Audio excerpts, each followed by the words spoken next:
Bonjour les amis, Noah.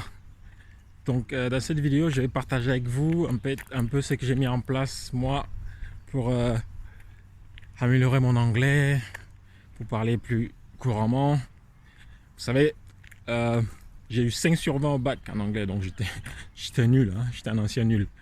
5 sur 20, j'arrivais pas à aligner une phrase, mais quelque chose d'important, c'était le pourquoi j'ai voulu apprendre l'anglais. C'est vraiment important de savoir pourquoi vous voulez apprendre l'anglais. Moi, dans mon cas, j'avais quoi? J'avais, à l'époque, je faisais de la compétition, je faisais du tennis de table à un bon niveau et j'ai participé à ma première compétition et j'ai pas pu échanger avec des personnes parce que mon niveau d'anglais était complètement nul. J'arrivais pas à aligner une phrase et du coup, ça m'a pas mal frustré. Donc, quand je suis revenu en France après ma compétition, j'ai dit voilà, il faut vraiment faire quelque chose. Donc mon but c'était quoi? Mon but c'était de pouvoir repartir à d'autres compétitions et pouvoir échanger avec les autres athlètes, mieux les connaître et puis apprendre d'eux aussi, quoi. Donc c'est vraiment important de savoir le pourquoi vous voulez apprendre.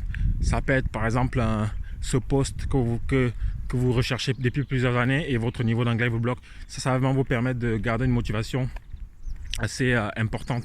Donc la motivation c'est vraiment le point important pour pas baisser les bras en fait, parce que évidemment c'est pas facile, mais bon, en utilisant les bonnes méthodes, on arrive quand même à, à améliorer son niveau d'anglais.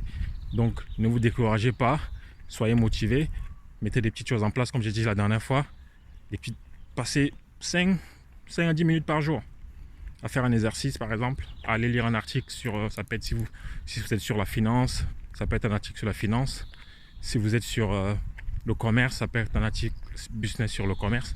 Donc vraiment, mettez en place tous les jours des petites, ces petites astuces, mettez en place des exercices tous les jours, faites quelque chose tous les jours. Mettez l'anglais dans votre quotidien, ça va vous permettre d'apprendre des nouveaux mots tous les jours.